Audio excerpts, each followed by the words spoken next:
مسيرة حزب الشعوب الديمقراطي برؤية شخصية وطنية.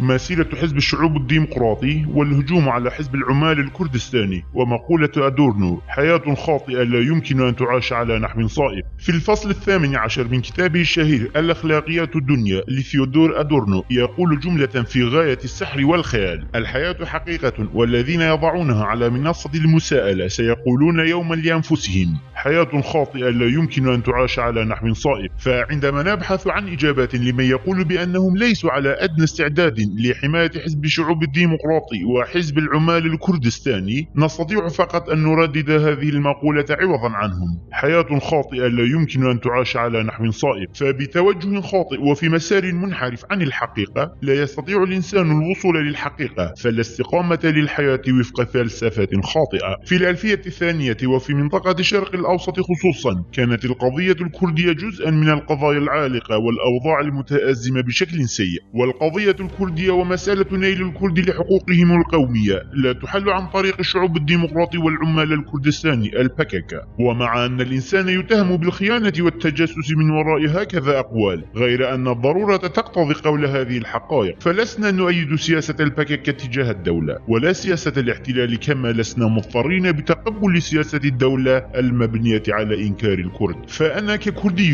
لا ندافع عن الشعوب الديمقراطي لمنعه من تنظيم مسيرات والخروج للمدن واعتقالهم، ولا نؤيدهم لأنه ليس حزبا ديمقراطيا، فهو يريد أن يكون صاحب هوية لأمة كبيرة، كما يهدف لإدارة نفسه ذاتيا ضمن إطار تركيا الديمقراطية. فالشعوب الديمقراطي لا يعترف بالهوية القومية للشعب الكردي، بل يجعل الهوية القومية التركية هي الأساس. ولهذا فحتى لو تم ضرب نوابها وأزلامها في هذه المسيرة وتم قتلهم، فهم لا يستطيعون قلب حقيقة أن الشعوب الديمقراطي في جوهرها تركية وبامتياز. فمن أي زاوية أردت النظر لتكتمل الصورة فانظر، فالصورة واضحة من جميع الزوايا. فالشعوب الديمقراطي وحزب أكابا يسيران نفس الاتجاه، ومبتغاهم واحد ألا وهو تركيا قوية. ونحن الكرد ينبغي ألا ننخدع بالمظاهر ونساير هذه الأفكار في وجهتها. فالحرية ودعوات التعايش وأمثالها إنما هي حقوق طبيعية للبشرية، وفيها كرامة الإنسان وإنسانيته وتحرره، غير أن سياسة تقارب الأضداد وجمعهما وتقبل هذه الاختلافات ليست في متناول اليد لا للشعوب الديمقراطي ولا للعمال الكردستاني. نعم، نحن نؤمن بحاجة الأنظمة السياسية إلى إقرار مبدأ التعايش، غير أن الحياة البشرية ومنذ آلاف السنين وبأديانها وكتبها ورسالاتها وفلاسفتها لم تستطع إيجاد حل أمثل أو بالأحرى حلول ناجحة ومناسبة لهذا التعايش. والآن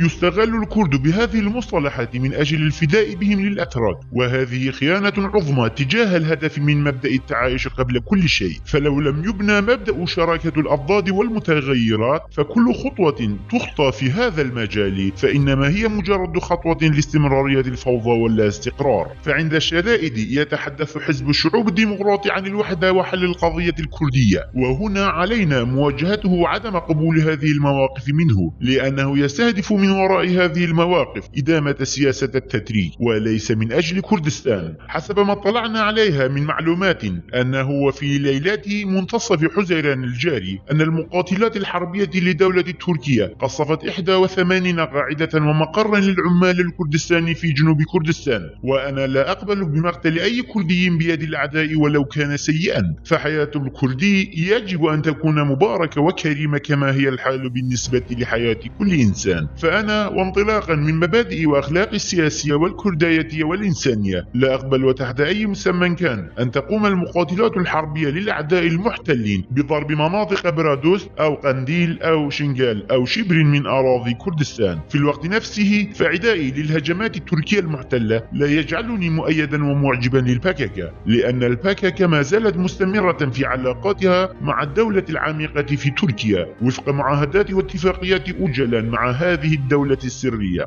والآن باتت هذه الخطط الخطط والمؤامرات تظهر بطريقة ممنهجة على الساحة الكردستانية أن البكك جزء من المصالح العليا للدولة التركية المحتلة. فمن الواضح جدا أن البكك أرادت نقل حربها من شمال كردستان إلى جنوبها، ويوميا تعلن وكالة الفرات للبكك عن أنباء مفادها مقتل 5 جنود أتراك اليوم في منطقة حطنين. في منطقة كانماسي قامت قوات الجريلا بعملية نوعية، وبمثل هذه الأخبار تحاول البكك إظهار مقاتليها كمنتصرين في هذه الحرب. كما ترى جماعة ممن يثقون بها هذه الأكاذيب على أنها انتصارات حقا مصفقين لها. لا، لن أقوم بمثل هذه الأعمال، فإن الدولة التركية ومع احتلالها لكردستان فهي تحكم على مساحة 738.562 كيلومتر مربع من الأرض. فهل من المعقول أنه لا توجد أي عساكر على هذه المساحة لكي تقاتلهم أو تقتلهم؟ هل يعقل أنه لا توجد معسكرات للجيش ولو كانت روتينية؟ أوليست هناك أي مؤسسات حكومية لتقوم بضربها واستهدافها هناك؟ فهل يعقل أنك قمت بإبادة أعدائك في شمال كردستان وتركيا لتنقل حربك للجنوب وتقوم بعملياتك هناك؟ تأتي إلى أربيل فتقوم بعملية وتغتال نائب القنصلية، وبعدها تقوم بعمليات في حدود دهوك. فلو أنك فعلا لم تلقي أي من أعدائك في شمال كردستان وتركيا فتفضلوا، فنحن معكم وسنقوم بإبادة الأعداء المتواجدين في جنوب كردستان. ولكنك لغاية اليوم لم تحرر شبرا من أراضي شمال كردستان، فكيف تتحدث عن تحرير الجنوب؟ يبدو أن لك أهدافا أخرى. فهنا أتساءل، هل البكك مكلفة وموظفة بأن توجه جيش الاحتلال التركي نحو الجنوب؟ فهي ومنذ التسعينيات ولغاية اليوم تحاول بشتى الوسائل والطرق جذب الجيش التركي وقطره نحو الجنوب وتمهد الطريق أمامه. هذه المقولة لتيودور أدورنو: حياة خاطئة لا يمكن أن تعاش على نحو صائب، قيلت عن الألمان وتلك الوحشية التي مورست تجاه اليهود. فقد قيلت المقولة في مسألة الاضطهاد والإبادة التي كان يتعرض لها هذا العرق. وهذه المقولة تحمل في طياتها فلسفة عميقة جدا، وأنا شخصيا أحمل هذه الفلسفة كشعلة وأحلل وفقها الوضع الحالي في كردستان. إذ قام جماعة أشخاص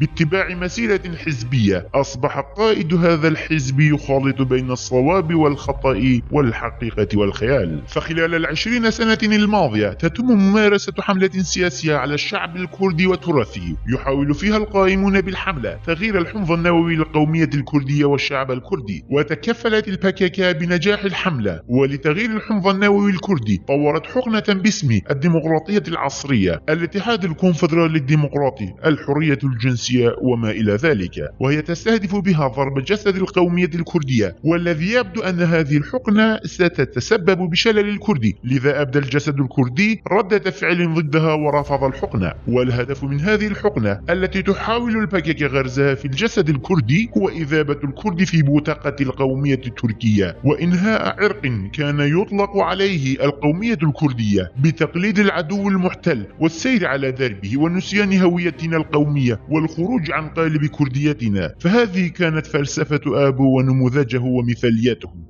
يقول أدورنو: نحن الآن في طريق منحرف ومعوج يرى فيه الكذب حقيقة والحقيقة كذبا، وكذلك نحن الكرد نمر بهذا الوضع حاليا. فقد اختلط الحق بالباطل والحقيقة بالكذب. فتاريخ شمال كردستان وخلال 40 سنة المنصرمة بني على الكذب والخداع، فما يظهر عليه من لمعان ووهج فإنما هو مجرد سنة مصطلحات وألفاظ لا روح فيها. فالفلسفة أخذت حيز الواقع والحقيقة. فنحن نقول بكردستان مستقلة، وهم يقولون بأن هذه أفكار رجعية، وعوضها يتحدثون عن وطن حر. ونحن نطالب بالهوية القومية وهم يرفضون هذا، مطالبين بحياة مشتركة بلا هوية. فالأيديولوجيا الآبوجية تحاول أن تجعل من المثالية والنموذجية سلطة مهيمنة، والمصطلحات التي يستخدمها الآبوجيون ظاهرها حق يراد بها باطل. فهذه المصطلحات تستخدم لإبعادنا نحن الكرد عن وطننا، فهي كما يقول أدورنو